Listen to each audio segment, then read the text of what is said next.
بسم اللہ الرحمن الرحیم۔ اللہ کا شکر ادا کرو، یہ نہ سوچو کہ اللہ تمہاری دعا کو فوراً قبول کیوں نہیں کرتا، بلکہ یہ شکر ادا کرو کہ تمہارے گناہوں کی سزا فوراً نہیں دیتا۔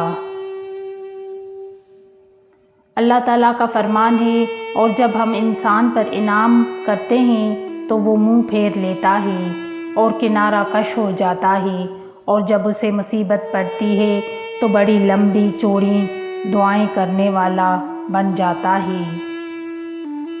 نبی کریم صلی اللہ علیہ وآلہ وسلم نے ارشاد فرمایا، صدقہ پروردگار کے غصے کو بجھاتا ہے اور بری موت سے بچاتا ہے۔ بے شک فرشتوں کی آمین سے آمین ملاؤ، ارے گناہ بخشواؤ۔ رسول اللہ صلی اللہ علیہ وآلہ وسلم نے ارشاد فرمایا، نماز میں جب امام آمین کہے تو تم بھی آمین کہو، اس لیے کہ جس کی آمین فرشتوں کی آمین کے موافق ہوگی اس کے پچھلے سارے گناہ بخش دیے جائیں گے۔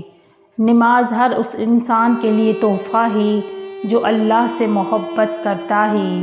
اللہ رب العزت ہمیں بھی پابندی سے نماز پڑھنے والوں میں سے بنائے، آمین۔ حضرت علی نے فرمایا، پسند اس کو نہ کرو جو دنیا میں سب سے زیادہ حسین ہو، بلکہ پسند اس کو کرو جو تمہاری عزت کرتا ہو۔ مسئلہ یہ نہیں کہ لوگ پرواہ نہیں کرتے، مدعا یہ ہے کہ ہمیں لوگوں سے امید کیوں ہے۔ ہماری امیدوں کا واحد مرکز صرف اور صرف رب کریم کی ذات پاک ہونی چاہیے۔ مصروفیت بہت ضروری ہے، آپ مسرور ہوں یا مغموم۔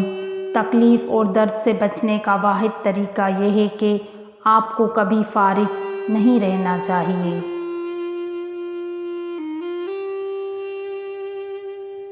ہر تاریک رات کے بعد صبح نے نمودار ہونا ہی ہوتا ہے، اس لیے پر امید رہیے۔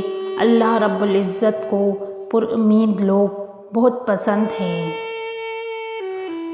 درود شریف کا فضل ہے کہ اس کے پڑھنے والا دنیا کی رسوائی سے محفوظ رہتا ہے، صلی اللہ علیہ وآلہ وسلم۔ جب تم نماز کے وقت کا بے قراری سے انتظار کرنے لگو، سمجھ لینا تمہیں اپنے رب سے عشق ہو گیا ہے۔ رسول اللہ صلی اللہ علیہ وآلہ وسلم نے ارشاد فرمایا، جس نے کنواں کھدوایا تو جو جاندار بھی اس سے پانی پیے گا، اللہ تعالیٰ کنواں کھدوانے والے کو قیامت کے دن تک اجر عنایت کرے گا۔ رسول اللہ صلی اللہ علیہ وآلہ وسلم نے فرمایا، اللہ تعالیٰ کا ارشاد ہے کہ میں نے اپنے نیک بندوں کے لیے وہ چیزیں تیار کر رکھی ہیں جنہیں نہ آنکھوں نے دیکھا، نہ کانوں نے سنا، اور نہ کسی انسان کے دل میں ان کا کبھی خیال گزرا ہے۔ حضور نبی کریم صلی اللہ علیہ وآلہ وسلم نے ارشاد فرمایا، جن لوگوں کی زبانیں ہمیشہ ذکر الہی سے تر رہتی ہیں وہ مسکراتے ہوئے جنت میں داخل ہو گئے۔ رسول اللہ صلی اللہ علیہ وآلہ وسلم نے فرمایا، جب تیری نیکی تجھے خوش کرے اور تیری برائی تجھے رنجیدہ کرے تو تم مومن ہے۔ اللہ پاک ملائک کے سامنے اپنے ان بندوں پر فخر کرتا ہے جو لوگوں کو کھانا کھلاتے ہیں۔ مفید باتیں۔ سورہ فاتحہ پڑھ کر پیٹ پر دم کرنے سے پیٹ کا درد ختم ہو جاتا ہے۔ اپنا سیدھا ہاتھ گال کے نیچے رکھ کر سونے سے ہارٹ اٹیک سے محفوظ رہتے ہیں۔ رات کا کھانا نہ کھانا جلد بڑھاپا لاتا ہے۔ اپنا چہرہ یا ہاتھ دوپٹے یا لباس سے صاف کرنا بھولنے کی بیماری پیدا کرتا ہے۔ اور اگر کسی کو حج پر جانے کی طلب ہو اور کوئی وسیلہ نہ ہو تو روزانہ 21 مرتبہ سورہ فتح کی آیت نمبر 27 کا ورد حصول مقصد تک کرے، آمین۔ جس کتاب میں عورت کو پردہ کرنے کا کہا گیا ہے، اسی کتاب میں مرد کو بھی نگاہ نیچے رکھ کر چلنے کا حکم دیا گیا ہے۔ سجدہ عشق ہو تو عبادت میں مزہ آتا ہے، خالی سجدوں میں تو دنیا ہی بسا کرتی ہے۔ لوگ کہتے ہیں کہ بس فرض ادا کرنا ہے، ایسا لگتا ہے کوئی قرض لیا ہو رب سے۔ تیرے سجدے کہیں تجھے کافر نہ کر دے اقبال، تو جھکتا کہیں اور ہے اور سوچتا کہیں اور ہے۔ رسول اللہ صلی اللہ علیہ وآلہ وسلم نے ارشاد فرمایا، جو بغیر علم کے لوگوں کو فتویٰ دے اس پر فرشتے لعنت کرتے ہیں۔ بسم اللہ الرحمن الرحیم۔ نبی کریم صلی اللہ علیہ وآلہ وسلم نے فرمایا، قرآن کے ذریعے اپنے دلوں اور گھروں کو آباد کیا کرو۔ چومنے اور پوجنے میں فرق ہوتا ہے۔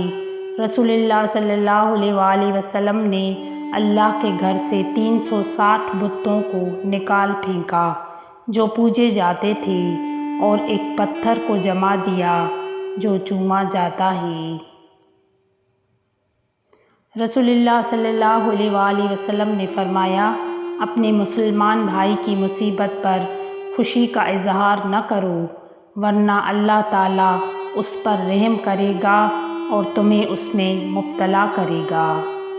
وہی انسان مکمل ہے جس کے پاس نصیحت کے لیے الفاظ کے بجائے عمل اور اچھا کردار ہے۔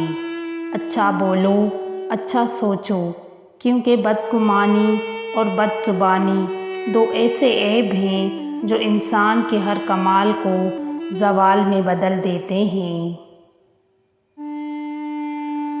آپ کو اور مجھے اس وقت پتہ بھی نہیں کہ زمین کے کس حصے میں کون سا گندم کا دانہ ہمارے نصیب کا ہے، پھلوں میں سے کون سے پھل پر میرا یا آپ کا نام لکھا ہے، پانی کا کون سا قطرہ ہمارے لیے ہی لکھا گیا ہے۔ یہ سب انتظام ہمارے لیے کون کر رہا ہے؟ وہ رب۔ محسوس تو کریں کہ وہ رب ہماری کس قدر باریک بینی سے نشو نما کر رہا ہے، ہمارے لیے کہاں کہاں سے وسائل بنا رہا ہے۔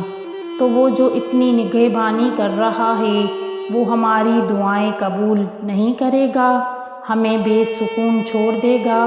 بالکل نہیں۔ اس رب پر اپنے معاملات چھوڑ دے، وہ پالنے والا خوب جانتا ہے، بے شک وہ رب کریم ہے۔